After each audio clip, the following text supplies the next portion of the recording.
Au moment où j'y ai compris ce que mon fils avait fait, l'océan ne m'a plus paru froid. Il m'a semblé indifférent, comme s'il m'avait attendu sans connaître mon nom, et maintenant que j'y étais là, il se moquait éperdument de savoir si j'y allais rester ou partir. J'y étais à 15 000 nautiques au large sur un bateau en panne avec une violente tempête atlantique qui remontait du sud, et Corentin était déjà parti. Je m'appelle Édouard Moreau. Les gens m'appellent. J'y ai 66 ans, je suis un ancien militaire de la Marine nationale à la retraite originaire de Brest, en Bretagne, et j'y ai passé 28 ans sur l'eau avant de rentrer chez moi pour vieillir tranquillement. Jamais je n'aurais imaginé que l'eau serait l'endroit où mon propre fils essaierait de me tuer. Laissez-moi revenir au début, car le début a son importance. C'est toujours le cas. Ma femme Carole est décédée il y a 4 ans. Un cancer du pancréas. Rapide et brutal. Et totalement sans pitié. 6 semaines entre le diagnostic et la fin. J'y ai tenu sa main un mardi matin dès octobre, et le jeudi suivant, elle n'était plus là. Et la maison que nous avions construite ensemble pendant 34 ans est devenue un endroit où je marchais sans rien toucher. Corentin était notre fils unique. Il avait 32 ans à la mort de Carole et avait déjà des ennuis, bien que je n'en connaisse pas encore toute l'ampleur à l'époque. Il avait toujours été agité, le genre des hommes qui couraient après l'illusion de posséder quelque chose plutôt que la chose elle-même. Il avait essayé l'immobilier, les crypto-monnaies, un bar PMU qui avait duré 8 mois. Carole avait coutume de dire qu'il se cherchait encore. Elle le disait comme pour se rassurer. Après sa mort, j'y ai essayé de le dire aussi. Cela ne sonnait pas pareil dans ma bouche. 6 mois après l'enterrement, Corentin a commencé à appeler plus souvent, à envoyer des SMS, à passer à l'improviste, posant des questions sur la maison et ce que je comptais en faire, et m'interrogeant sur mon épargne retraite de cette manière détournée qu'ont les gens quand ils préparent le terrain pour quelque chose. Je pensais que le deuil avait adouci. Je croyais que la perte de sa mère avait enfin révélé la meilleure version de lui-même que Carole avait toujours cru exister. J'y avais tort, mais je ne le savais pas encore. Et l'espoir est la dernière chose qu'un père abandonne concernant son enfant. Les demandes d'argent ont commencé modestement. 10 000 € pour une opportunité commerciale qu'il ne pouvait pas m'expliquer sans me rendre nerveux. 15 000 pour une dette qui, disait-il, était un malentendu. Puis 30 000. Et il a arrêté d'appeler ça un prêt. Je lui donnais parce qu'il était mon fils, que Carole n'était plus là, et que allais-je faire des autres de mes économies dans une maison vide? Je lui ai donné, et je me suis dit que c'était ce que Carole aurait voulu. Je me suis répété ça pendant presque 2 ans. Au printemps dernier, j'y ai découvert la vérité. Pas par Corentin. Par un homme nommé Raymond Tessier qui a frappé à ma porte un soir en tenant le nom de Corentin sur un bout de papier. Il était poli à ce sujet, habillé en tenue de ville décontractée, presque désolé. Il m'a dit que Corentin devait à son employeur une somme importante suite à des parties de poker clandestines qui se tenaient depuis 3 ans dans un entrepôt en périphérie de Nantes. Il a précisé que importante signifiait 300 000 €. Il a ajouté que si j'y étais le père de Corentin, ce dont il était convaincu, j'y aurais tout intérêt à avoir une conversation avec mon fils concernant les délais de paiement. J'y ai appelé Corentin le soir même. Il n'a pas nié. Il avait l'air fatigué, comme un homme qui portait un fardeau trop lourd depuis trop longtemps. Papa, je m'en occupe, a-t-il dit. Tu ne peux pas gérer ça, ai-je répondu. Corentin, ce n'est pas une perte des entreprises. Ces gens vont te faire du mal. Je sais, a-t-il dit. Je sais. Il y a eu un silence au bout du fil, puis il a ajouté, je ne sais pas quoi faire, papa.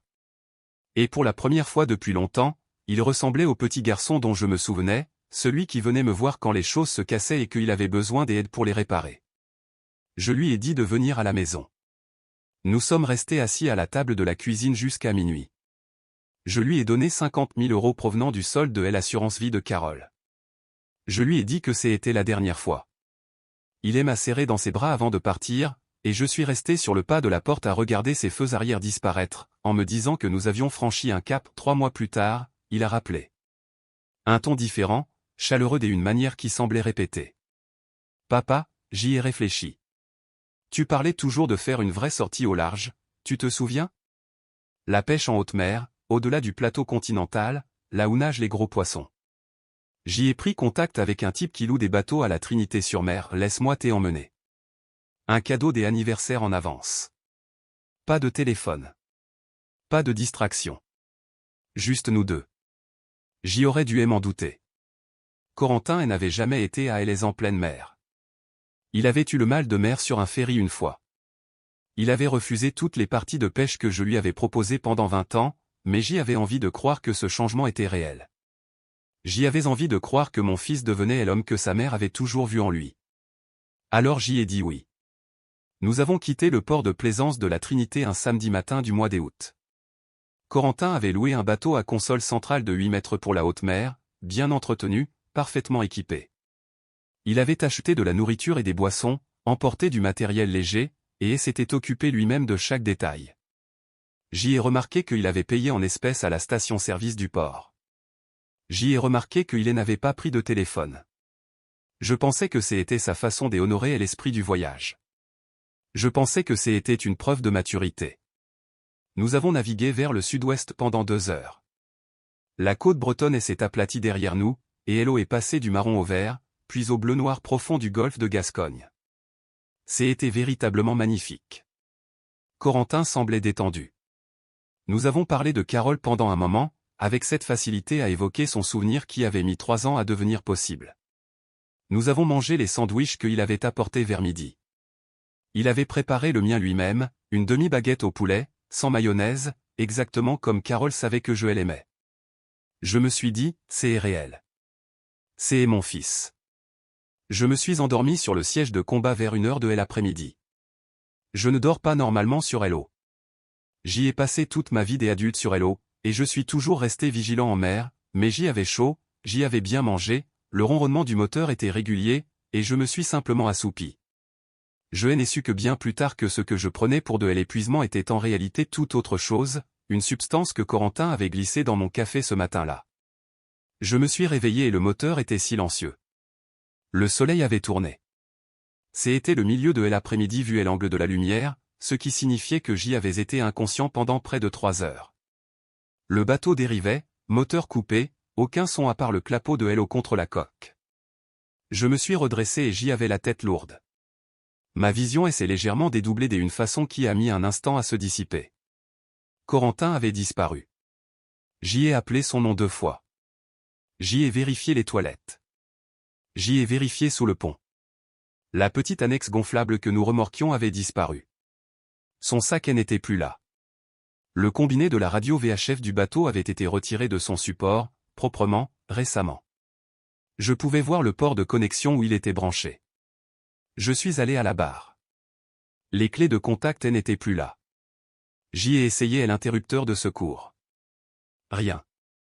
Je suis allé à l'avant, j'y ai soulevé le capot du moteur et j'y ai immédiatement compris ce que je regardais.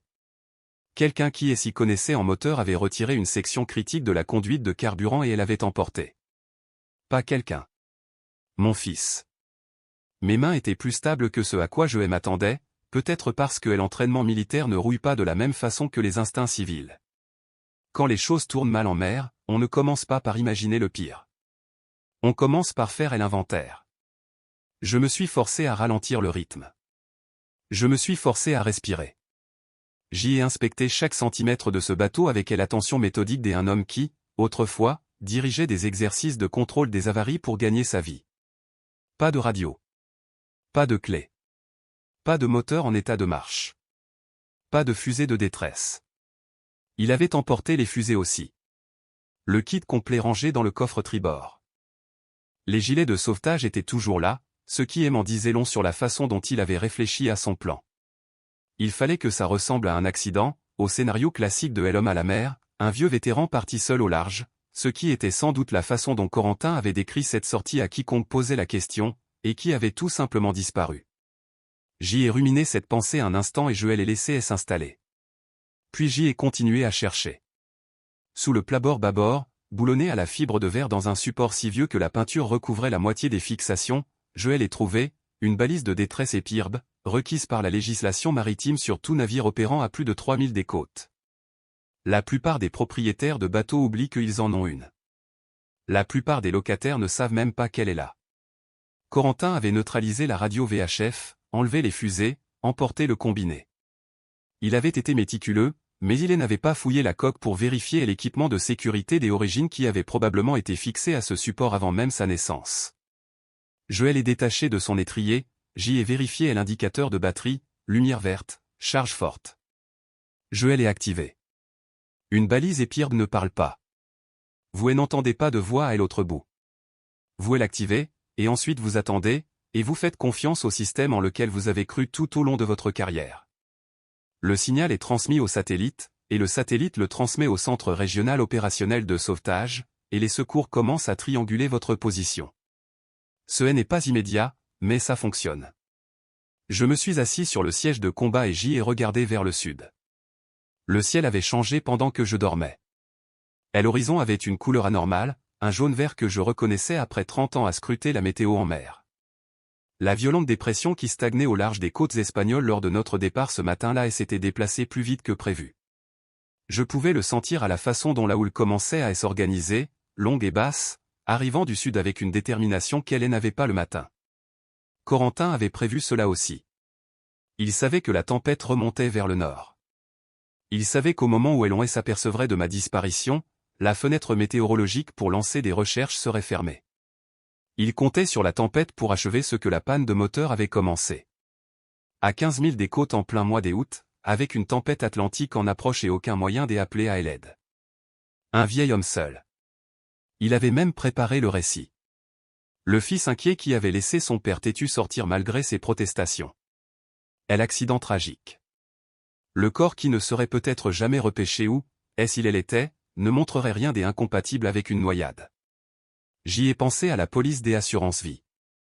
Je l'avais souscrite quand Corentin était jeune, dans les années où je partais en mission et où Carole m'avait demandé de m'assurer qu'il ne manquerait de rien. 2 millions d'euros. Je n'avais jamais mis à jour le bénéficiaire après les 30 ans de Corentin parce qu'il ne m'était jamais venu à l'esprit que je devais le faire. Parce qu'il ne m'était jamais venu à l'esprit que j'y étais un actif à liquider. Cette pensée, et plus précisément ce mot dans mon esprit, liquider, a été celle qui m'a mis en colère. Pas effrayé. Pas le cœur brisé. En colère, de cette colère froide et contrôlée que j'y avais appris à maîtriser en mer.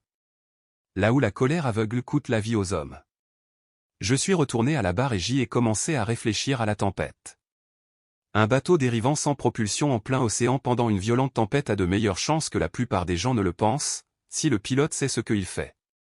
La règle primordiale est de rester à bord du navire. Une console centrale de 8 mètres dans une mer formée permet de survivre. Un nageur dans les mêmes conditions, non. J'y ai passé en revue les provisions restantes. Une petite glacière avec de l'eau et des fruits que Corentin n'avait pas pris la peine d'enlever. Une trousse de premier secours. 2 gilets de sauvetage et une bouée de sauvetage. Un couteau de plongée dans son étui, fixé par des colliers de serrage sous la console, que j'y ai trouvé par hasard en vérifiant les branchements. J'y ai utilisé ce temps, les 2 heures avant que la tempête ne frappe, pour préparer le bateau du mieux que je pouvais.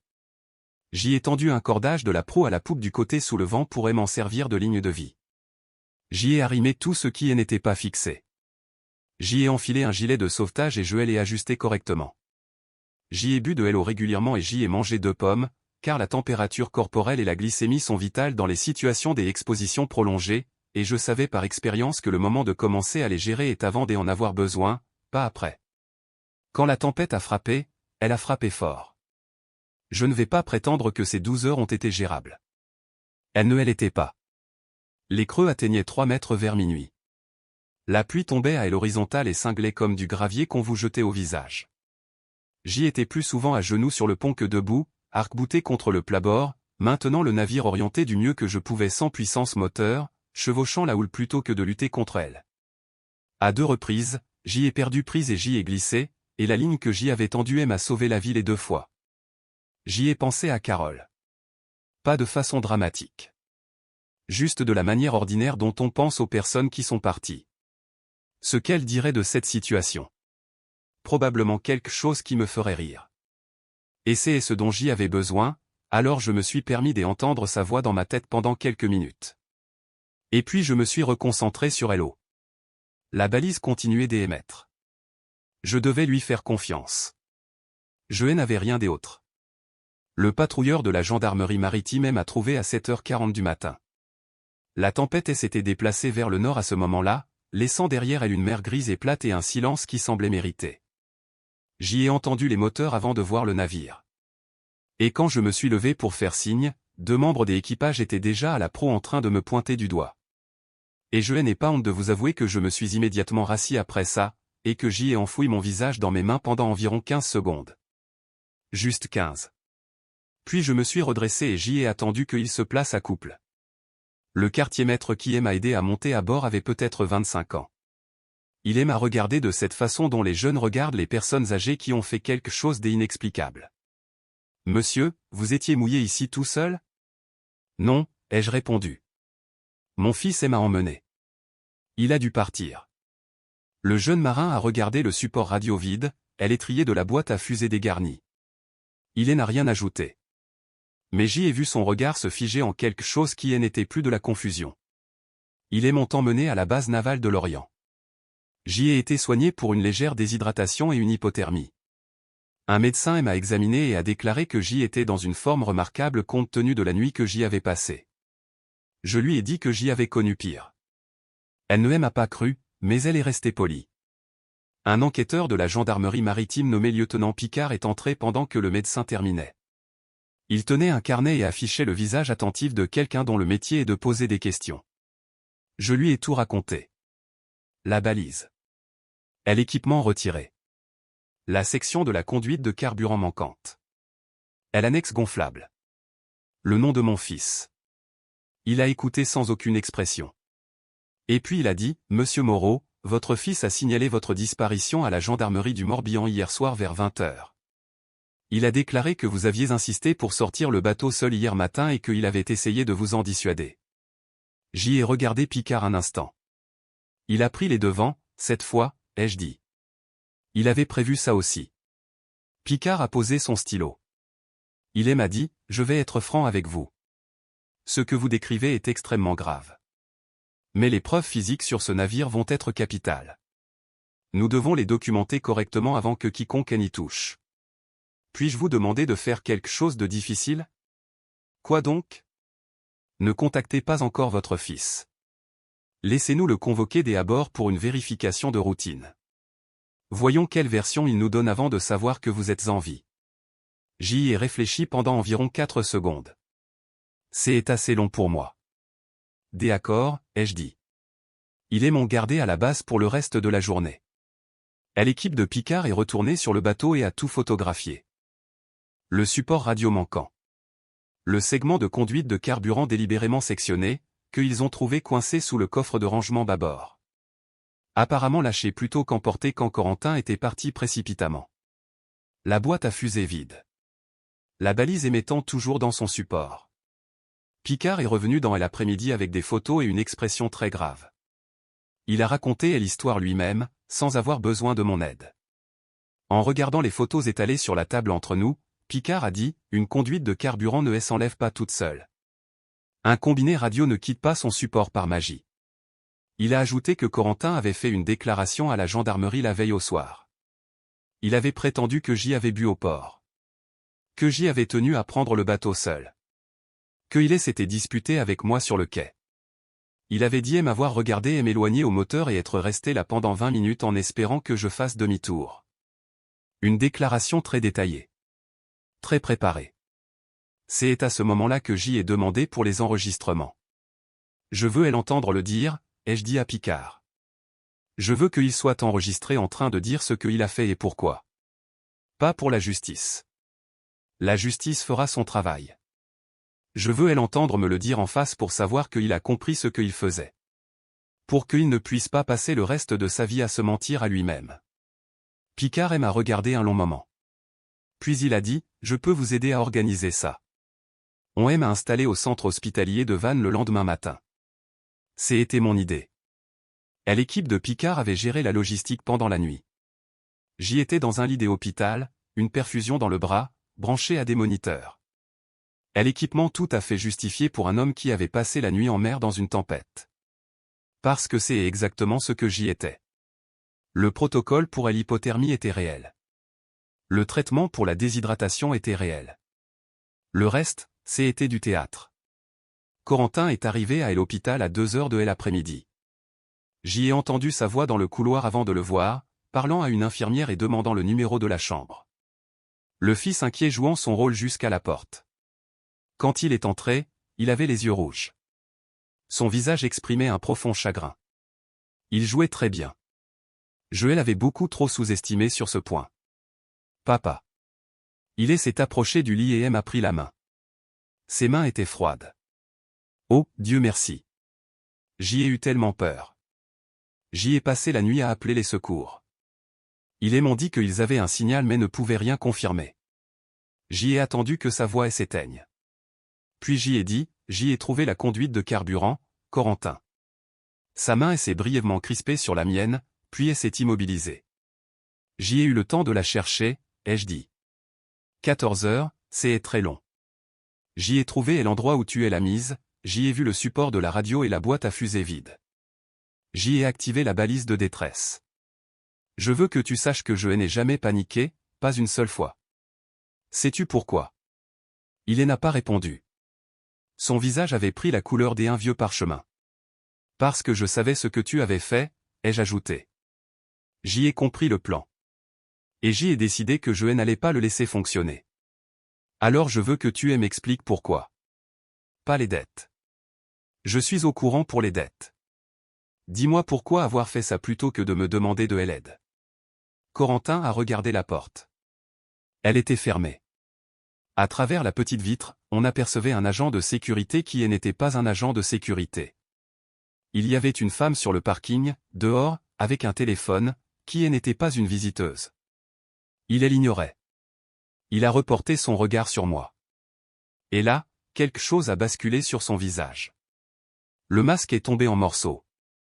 Et ce qu'il y avait en dessous était épuisé, honteux, et ce n'était plus l'homme que j'y avais vu grandir, mais quelque chose qui avait poussé en même temps que lui et qui avait fini par prendre le dessus. Parce que tu aurais dit non, a-t-il dit. Tu m'aurais fait la morale sur l'indépendance et tu m'aurais dit que je devais affronter ça tout seul. Tu me dis non depuis 2 ans. Je t'ai donné 100 000 € en 2 ans, ai-je répondu. Ce n'était pas assez. Ce ne serait jamais assez. Et je ne pouvais pas continuer à demander. Je ne supportais plus l'expression sur ton visage quand je te demandais. Comme si j'y étais une chose cassée que tu ne savais pas comment réparer. Tu étais quelqu'un que j'y aimais, ai-je dit. C'est tout. Il a secoué la tête. La police des assurances. Je n'arrêtais pas d'y penser. 2 millions. Tu n'en as pas besoin. Tu es seul. Maman est partie. La maison n'est qu'une maison. Et je me suis dit que si ça ressemblait à un accident en mer, il n'y aurait aucune question. Il a fait une pause. J'y pensais depuis 8 mois. Je ne me suis décidé que la semaine dernière. 8 mois, ai-je répété. Il s'est frotté le visage. Tu as survécu à la nuit, a-t-il dit. Je ne pensais pas que tu y arriverais. Je croyais que la tempête allait. Il s'est arrêté. Tu croyais que la tempête allait finir le travail, ai-je complété. Il a hoché la tête. J'y ai regardé mon fils. J'y ai regardé la personne que Carole et moi avions façonnée. La personne que nous avions élevée, pour laquelle nous nous étions sacrifiés et en laquelle nous avions cru bien au-delà du raisonnable. Et j'y ai ressenti quelque chose qui n'était ni du chagrin ni de la rage, mais qui existait dans cet espace entre les deux, là où vivent des émotions très froides et très anciennes. Corentin, ai-je dit. La porte va s'ouvrir dans environ 15 secondes. Il m'a regardé, confus. Et puis la porte s'est ouverte. Le lieutenant Picard et 2 inspecteurs de la police judiciaire sont entrés. Corentin s'est tourné vers eux avec l'expression d'un homme qui comprend très soudainement dans quoi il s'est fourré. Corentin Moreau, a dit l'un des inspecteurs. Il a récité ses droits. Corentin ne s'est pas débattu. Il est resté parfaitement immobile pendant qu'il lui passait les menottes. Alors qu'il le dirigeait vers la sortie, il s'est arrêté et s'est retourné une dernière fois. Je ne sais pas ce qu'il cherchait sur mon visage. Je sais ce que je lui ai donné. Je lui ai donné la vérité. Je n'ai rien dit que je ne pensais pas. Je suis désolé aussi, lui ai-je dit. Je suis désolé de n'avoir pas su comment t'aider avant d'en arriver là. Ils l'ont fait sortir. La porte s'est refermée. Je me suis adossé à l'oreiller. Les moniteurs bipaient. Par la fenêtre, Vannes faisait ce que font les villes côtières bretonnes en août. Il faisait chaud, c'était verdoyant, et la vie suivait son cours. J'y ai pensé à Carole. J'y ai pensé à la maison qui n'était plus qu'une maison désormais. Et au petit garçon devenu un homme qui avait regardé la vie de son père et n'y avait vu qu'un obstacle. 4 mois plus tard, je me suis assis dans la salle des audiences du tribunal judiciaire de Vannes et j'y ai regardé Corentin plaider coupable des chefs de tentative des assassinats, altération des équipements de sécurité d'un navire et dénonciation d'une infraction imaginaire aux forces de l'ordre. Son avocat avait négocié âprement. Le procureur de la République avait été encore plus inflexible. Picard a témoigné concernant la conduite de carburant et l'équipement retiré. Le technicien en charge des balises de détresse a témoigné sur l'horodatage de l'activation. Le toxicologue de la gendarmerie a témoigné sur ce qu'ils avaient trouvé lors de l'analyse des résidus dans la bouteille isotherme de café que j'y avais eu la présence des esprits des emportés avec moi sur le patrouilleur, un détail qui, comme me l'a dit Picard plus tard, était la pièce à conviction la plus importante du dossier. La substance était un puissant sédatif délivré sur ordonnance et traçable. Et le dossier médical de Corentin montrait qu'une ordonnance avait été exécutée 3 semaines avant notre sortie. Corentin était assis à la table des accusés dans un costume que je ne lui connaissais pas et a regardé tout cela sans la moindre émotion. Je l'ai observé regarder. J'y ai essayé de retrouver sur son visage les petites versions de lui-même. Le gamin qui s'asseyait sur le quai avec moi et me demandait quelle taille pouvaient atteindre les poissons. Celui qui pleurait à la fin de chaque film triste en prétendant qu'il avait une poussière dans l'œil. Je ne pouvais pas m'empêcher de le chercher. Je crois que je n'arrêterai jamais. Le juge l'a condamné à 22 ans de réclusion criminelle, avec une période de sûreté de 14 ans. Après le verdict, je suis sorti du palais de justice dans la chaleur du mois d'août et je suis resté sur les marches, et le lieutenant Picard est sorti et s'est tenu à mes côtés. Nous n'avons rien dit pendant un moment. Puis il a demandé, « Comment en sors-tu » ? Je ne sais pas encore, ai-je répondu. C'est la bonne réponse, a-t-il dit. Il m'a dit ce que je savais déjà. Que la maison se vendrait bien sur le marché actuel si je décidais de tourner la page. Que la police des assurances-vie pouvait être modifiée au profit d'une association caritative, une chose que Carole aurait appréciée. Qu'il y avait des gens qui dirigeaient des programmes de formation à la survie en mer et qui cherchaient toujours des anciens vétérans de la marine avec une vraie expérience. Qu'il y avait des options que je n'avais probablement pas envisagées parce que j'y avais été trop occupé à survivre pour penser à vivre. J'y ai beaucoup pensé à ce mot dans les semaines qui ont suivi. Survivre au lieu de vivre. Ce n'est pas la même chose. Je survivais depuis 4 ans. Depuis Carole. Depuis que la maison était devenue un lieu que je traversais comme un fantôme. Depuis que j'y avais commencé à mesurer mes journées par l'absence plutôt que par la présence. Je vis à Saint-Malo, maintenant. Une autre ville, pas très loin, mais suffisamment différente. J'y ai un petit appartement près de l'eau, car je n'ai jamais pu m'éloigner de la mer, et je suis assez vieux pour arrêter de faire semblant de devoir le faire. Je travaille 2 jours par semaine pour une association de sécurité maritime, où j'y enseigne les procédures des urgences en haute mer aux plaisanciers. Ils m'ont confié un groupe des adolescents le mois dernier, et je leur ai montré comment fonctionne une balise EPIRB, que faire quand un moteur tombe en panne, comment lire le ciel quand la météo vous ment. L'un des m'a demandé comment je savais toutes ces choses. Je leur ai dit que j'y en avais appris une partie dans la marine, et le reste à la dure. J'y ai écrit une lettre à Corentin 6 semaines après le procès. Je lui ai répété ce que j'y avais dit au tribunal lors de ma déclaration de victime. Que je l'aimais. Que je l'avais aimé de façon imparfaite. Probablement de la manière dont les pères aiment leurs fils quand ils ne savent pas comment franchir le fossé qui se creuse entre eux. Que je ne comprenais pas ce qui avait germé en lui au fil de ces années, et que je ne le comprendrais peut-être jamais. Que j'y espérais que le temps qu'il avait devant lui deviendrait autre chose qu'une simple punition. Que sa mère aurait voulu que je dise tout cela, et que je le disais parce qu'elle avait raison sur presque tout. Il n'a pas répondu. Peut-être qu'il le fera. Peut-être pas. Je vérifie la boîte aux lettres, mais je ne retiens pas mon souffle. Il y a une femme nommée Rita qui coordonne le programme des bénévoles de l'association. Elle a 61 ans, elle est vive. Elle a perdu son mari d'un accident vasculaire cérébral il y a 2 ans. Elle apporte du bon café aux réunions matinales et pose des excellentes questions sur le programme de formation. Et la semaine dernière, elle a ri d'une de mes blagues de la même manière que Carole riait autrefois, de façon totalement spontanée, sans se soucier du son que ça produisait. Je lui ai raconté une vieille blague de marin qui n'avait aucune raison d'être aussi drôle, et elle a ri comme ça. Et je suis resté là, dans la lumière du matin, en pensant que le deuil n'est pas une porte qui se ferme et la joie n'est pas une porte qui s'ouvre.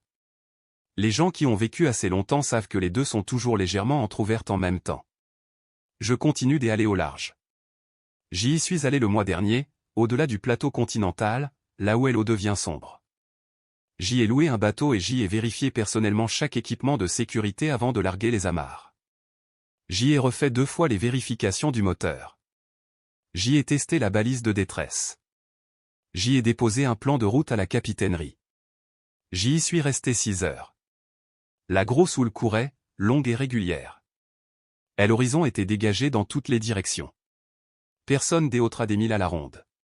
C'est la meilleure journée que j'y ai passée depuis très longtemps. Voici ce que je veux que vous reteniez de tout cela, si vous êtes resté avec moi jusqu'ici. L'océan n'est pas rancunier.